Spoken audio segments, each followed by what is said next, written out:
যদি নকৰে খালি এই শেডিউলত ঘুমাই দিলে কাম শেষ নহয়। গতিকে আমি কাৰ্বি লামেট আমাই আপোনালোকৰ থ্ৰু দি অনুৰোধ কৰিছোঁ। তাৰপিছত যে সকলো ষ্টুডেণ্ট আৰু ছ'চিয়েল কালচাৰৰ যিমান অৰ্গেনাইজেশ্যন আছে সেই অৰ্গেনাইজেশ্যনবিলাকক লগত বহি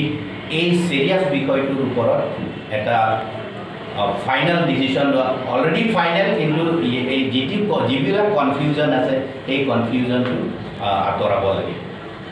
এইকেইটা হ'ল আমাৰ ৰিয়েকশ্যন। ফিক্স নাই, গতিকে it is misleading to say that Assamese, Bengali or Devanagari scripts should be adopted for inclusion in the 8th schedule to be considered. Imposition of script for Karbi that pulls the language back to 100 years cannot be accepted. আমি এতিয়া যদি বেলেগ এটা script লওঁ তেনেহ'লে আমাৰ ভাষাটো 100 বছৰ পিছুৱাই লৈ যাবলৈ সেইটো আমি নিবিচাৰোঁ। আমি ৰোমান স্ক্ৰিপ্ট লৈছোঁ, আমি অসমীয়া লোৱা নাই, কিন্তু it should not be taken as we are against the Assamese script or the Assamese people. আমি অসম বিৰোধী নহয়, অসমীয়া বিৰোধী নহয়। আমি অসমীয়া কওঁ, অসমীয়াটো পঢ়া শুনা কৰি আছে আমাৰ ল'ৰা ছোৱালীবিলাকে, কিন্তু হিন্দী বিৰোধীও নহয়। কিন্তু ৰোমান লিপিটো সহজ আমাৰ কাৰণে আৰু ভাষাটোৰ কাৰণে ইট ইজ কনভেনিয়েণ্ট, চুইটেবল, আৰু সেইকাৰণে আমি এইটো লৈছোঁ। আৰু এটা কথা আমি আজি আপোনালোকৰ প্ৰেছৰ যোগেদি জনাব বিচাৰিছোঁ, খাচী লেংগুৱেজ, খাচী, মিজো, গাৰো আৰু নাগা এইবিলাক ভাষাৰ কাৰণে ৰোমান এডপ্ট কৰা হৈছে, ৰোমান লিপি এডপ্ট কৰা হৈছে।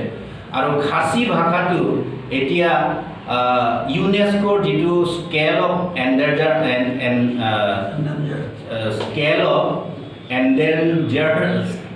স্কেল অফ লেংগুৱেজ ভাইটেলিটি বুলি এটা আছে সিহঁতৰ, সেইটো মতে এতিয়া 8th শেডিউলত সন্নিৱিষ্ট কৰা হোৱা নাই, 8th শেডিউলত সোমোৱা নাই, তথাপি খাচী এতিয়া ছেফ লেংগুৱেজ হৈ আছে, আমাৰ নিচিনা নহয়। ছেফ লেংগুৱেজ বুলি তাত হেৰি কৰে, এইটো এনডেঞ্জাৰ্ড লেংগুৱেজ নহয়, ন' মোৰ এনডেঞ্জাৰ্ড লেংগুৱেজ। গতিকে এটা ভাষা ছেফ কৰিবলৈ, নিৰাপদে ৰাখিবলৈ, এইটো 8th শেডিউলত সোমাই গ'লে যে নিৰাপদ হৈ থাকিব সেইটো নহয়। ভাষাটোৰ উন্নতিৰ কাৰণে, বিকাশৰ কাৰণে, প্ৰসাৰৰ কাৰণে সেই ভাষাৰ যিবিলাক স্পীকাৰ আছে সেই স্পীকাৰবিলাকে, কাৰ্বি ভাষা বুলি ক'লে কাৰ্বিয়ে লিখিব লাগিব, পঢ়িব লাগিব, শিকাব লাগিব, শিকিব লাগিব। এই দুটা ফেকশ্যন আছে, দুটা গ্ৰুপ আছে, চেমছন আৰু জেমছন, CCU আছে, HTL আছে, জাকাছ আছে, কায়া আছে, KNCA আছে। গতিকে কাঠাৰ চাহাবৰ যিটো কমেণ্ট, সেই কমেণ্টটো যিটো ষ্টেটমেণ্ট, সেইটো ষ্টেটমেণ্টটো ট'টেলি বেছলেছ এণ্ড পলিটিকেলি মটিভেটেড। আৰু আমি JCCPয়ে কি কাম কৰে, আমি JCCPয়ে খালি অপজিশ্যন ইউনিটিৰ কাৰণে কাম কৰি আছোঁ। আৰু এইটো এটা পলিটিকেল পাৰ্টি নহয়, কিন্তু আমি ৰাজনৈতিক দল নহয়, কিন্তু আমি ৰাজনীতিৰ বাহিৰত নহওঁ। আমি ৰাজনীতিৰ বাহিৰত নহয়, JCCPয়েটো বাহিৰত নহয়। আমি অপজিশ্যনৰ যিটো ইউনিটিৰ প্ৰয়োজন হৈছে এই মুহূৰ্তত, এইটো চিটুৱেশ্যনত, সেইটোৰ কাৰণে আমি সহায় কৰি আছোঁ। আৰু গতিকে আৰু আমাৰ কামটো হ'ল কি, we are working for opposition unity, we are working for a meaningful alliance of the opposition parties. তাত যদি তেখেতৰ কিবা অবজেকশ্যন আছে সেইটো বেলেগ কথা। আৰু Allah Maange লাপুচান Ladha Maange nang nilitum apa nang here nang ne nilitum ki pugen nilitum along pen nilitum pen le alliance donai bolang gali nang tum politic opposition party teman alliance dono jongsi BJP akan PRMG pulodan pe BJP alam cedang nunji pulodan pe aku jongsi alliance doing te pulote lakke kona BJP akan kape joy tuan jalan lahilo nilitum puji bang lakke nilitum NGO aku kalang ni pula NGO tuman kenang sorabe pulote mau vote ke pulo nang nelo ma NGO mau vote ke nang NGO ki cooperation to nalage niki APHLC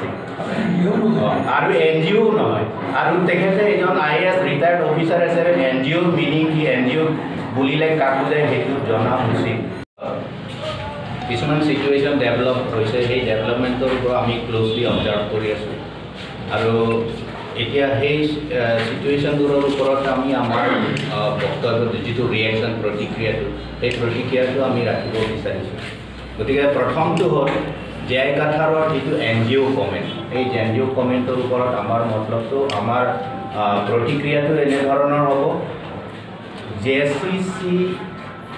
তেখেতে কৈছিল এলায়েন্সৰ কাৰণে APHLCয়ে কাৰোবাৰ লগত alliance কৰিবলৈ এতিয়া party নাই ASDCটো already নাইকিয়া হৈ গ'ল এই কোনোবা এটা NGOৰ লগত মাৰ্চ হৈ যোৱা বুলি কয় NGOটো তেখেতে মেনশ্যন কৰা নাই সেই NGOটো হ'ল joint coordination committee for protection of autonomy এইটো আমাৰ যিটো আছে GCCP আছে তাৰ লগতে মাৰ্চ হোৱা বুলি কয় আচলতে সেইটো বেচলিষ্ট আৰু তেখেতে আকৌ পিছ মুহূৰ্ততে আকৌ তেখেতে কোনোবা দিনা আকৌ কৈছে যে যদি ASDCয়ে NGOৰ পৰা ওলাই আহে তেনেহ'লে আমি এলায়েন্সৰ কাৰণে চিন্তা কৰিম এইবোৰ কথাটো হ'ল বেচলেছ আৰু এইটো হ'ল পলিটিকেলি মটিভেটেড JCCPAটো হ'ল এটা সংগঠন যিটো MOU চাইন কৰাৰ পিছ মুহূৰ্তত যিটো চিটুৱেশ্যন উদ্ভৱ হৈছিল সেই চিটুৱেশ্যন উদ্ভৱ হোৱাৰ কাৰণে এই JCCPAটো প্ৰয়োজনীয়তা আহিছিল গতিকে এই JCCPA ASDC আমি JCCPA main objective to hold mainly to coordinate efforts of various organizations, political and non-political, fighting for ensuring the constitutional safeguard of Hill people. এইটোৰ উদ্দেশ্য আগত ৰাখিয়ে JCCPAটো গঠন কৰা হৈছিল আৰু JCCPA ASDC হ'ল মাত্ৰ এটা মেম্বাৰ অৰ্গেনাইজেশ্যন কোনোদিনে NGO নহয় আৰু আজিটো মুভমেণ্ট অৰ্গেনাইজেশ্যন আমাৰ প্ৰথম আৰু প্ৰধান উদ্দেশ্যটো হ'ল যিটো অট'নমি অলৰেডি আমি পাইছোঁ কাউন্সিলক যিটো অট'নমি কনফাৰ্ট কৰা হৈছে এই অট'নমিৰ প্ৰটেকশ্যনৰ কাৰণেহে এই JCCPAটো গঠন কৰা এইটো it is just A coordination committee next দ্বিতীয়টো হ'ল AFSPA কেইদিনমান আগতে প্ৰেছত আমি দেখিছোঁ AFSPA অসমৰ 23খন জিলাৰ পৰা সম্পূৰ্ণৰূপে উঠাই লোৱা হৈছে তাৰে কেইখন 9খন জিলা এতিয়াও বাহাল হৈ আছে আৰু সেই 9খন জিলাৰ ভিতৰত 3খন কাৰ্বি আংলং ৱেষ্ট কাৰ্বি আংলং আৰু ডিমা হাছাও সেইটো আছে এতিয়া কিন্তু আমাৰ কথাটো হ'ল কি 2021 আমাৰ যিটো 6টা সংগঠন বিদ্ৰোহী সংগঠন সেই বিদ্ৰোহী সংগঠনে অস্ত্ৰ সম্বৰণ কৰি তাৰ পিছত কি কৰিলে 2021 চনৰ ছেপ্টেম্বৰৰ 4 তাৰিখে MOU চাইন কৰিলে গভৰ্ণমেণ্ট ষ্টেট গভৰ্ণমেণ্ট আৰু এই 6টা সংগঠনৰ আৰু ইয়াতে BJP শাসিত যিটো কাৰ্বি আংলং অট'নমাছ কাউন্সিল সেই কাউন্সিলে কি কৰিছে ক্লেইম কৰিছে এতিয়া কাৰ্বি আংলঙত পিছ প্ৰিভেইল কৰিছে সেইকাৰণে পিছ এণ্ড ডেভেলপমেণ্ট ৰেলীটো ঠায়ে ঠায়ে পাতিছে গতিকে এনে এটা মুহূৰ্তত আকৌ এতিয়া AFSPA ইয়াত থকাটো আমি আচৰিত পাইছোঁ আৰু আমি ইয়াৰ কি অৰ্থ সেইটো আমি বুজি নাপালোঁ গতিকে AFSPAটো ইয়াৰ পৰা পাহাৰীয়া জিলাকেইখনৰ পৰা উঠাব লাগে ফাৰ্ষ্ট কি যিটো পিছ একৰ্ড চাইন কৰা হৈছে সেইটো এটা প্ৰহসন নেকি যাৰ কাৰণে AFSPAটো উঠাবলৈ ইয়াৰ পৰা উঠাবলৈ বহুত ভাবি চিন্তি কৰি থাকিব লগা হৈছে AFSPAটো ইয়াত বলবৎ কৰিব লগা হৈ আছে এতিয়া প্ৰথম নেক্সটটো হ'ল আমাৰ সেইটো হ'ল absorption of class 1 and class 2 posts in the state cadre amounts to surrender of power যোৱা ফেব্ৰুৱাৰী মাহৰ পৰা এইটো কথাটো ওলাই আছে কাউন্সিলৰ ক্লাছ 1 আৰু ক্লাছ 2 যিটো পোষ্ট সেই পোষ্টকেইটা ষ্টেট গভৰ্ণমেণ্টৰ কেডাৰৰ লগত এইটো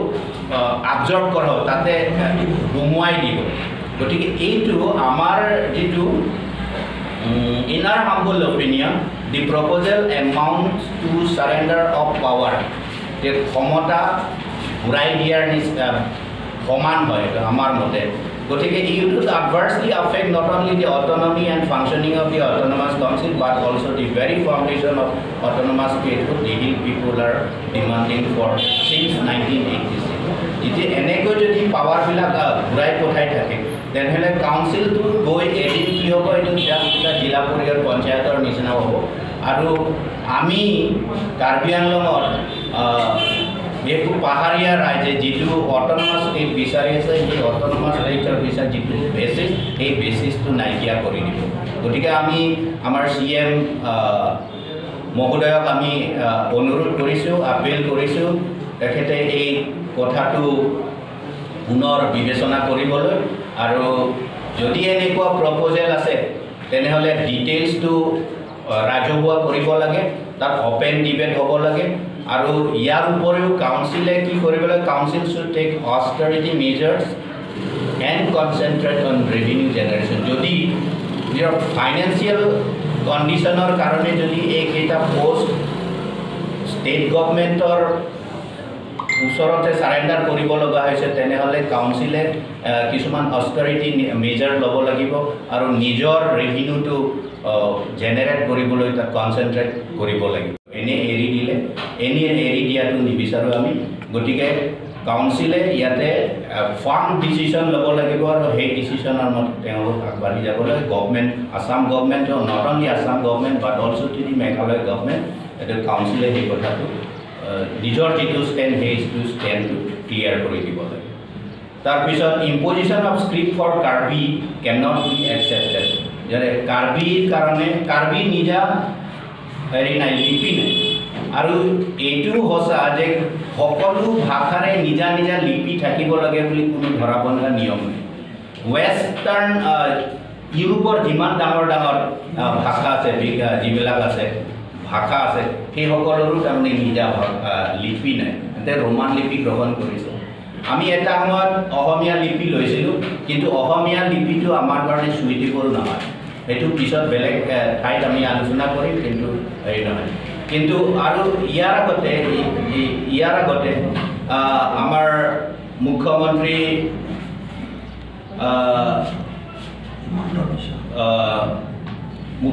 ডাঙৰীয়া কৈছিল কাৰ্বি লামেট আমাই তাত কৈছে কাৰ্বি ভাষাৰ লিপিটো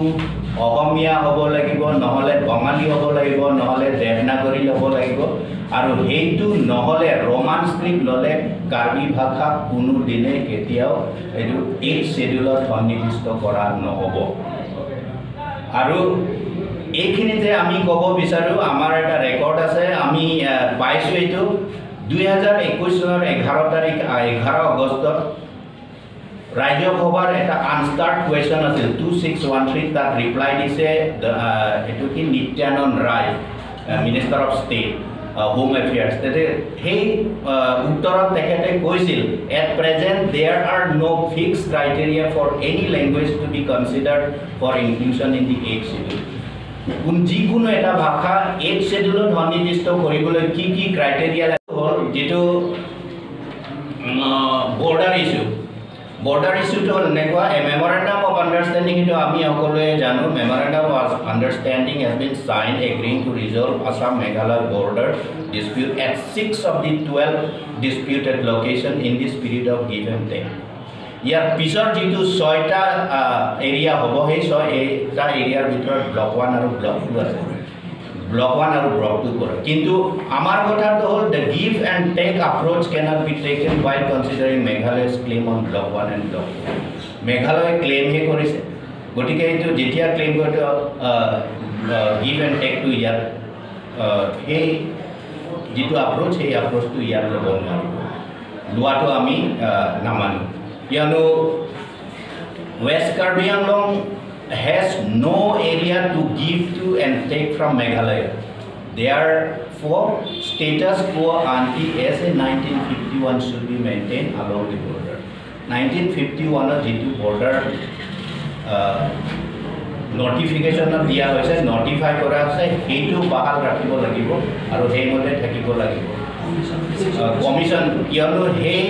যেতিয়া সেই বৰ্ডাৰটো বাউণ্ডেৰীটো নটিফাই কৰা হৈছিল তেতিয়া আমি জোৰ কৰি তাৰ পৰা কাঢ়ি অনা নাছিল তাত এটা কমিশন গঠন কৰা হৈছিল সেই কমিশনৰ ৰিপৰ্টৰ মতেহে সেই বাউণ্ডেৰীটো নটিফাই কৰা হৈছিল ইয়াৰ পিছত কাৰ্বি আংলঙৰ মানুহে কোনোদিনে মেঘালয়ৰ মাটি দখল কৰা নাছিল, এনক্ৰচ কৰা নাছিল। গতিকে আমি মেঘালয়ৰ দিবলৈ মাটি নাই আৰু আমি তাৰ পৰা ল'বলৈ আমাৰ ডিমাণ্ড নাই। আৰু এই ক্ষেত্ৰত কাউন্সিলে the KAC should assert itself to protect the well-defined boundaries of Karbi Anglong and West Karbi Anglong.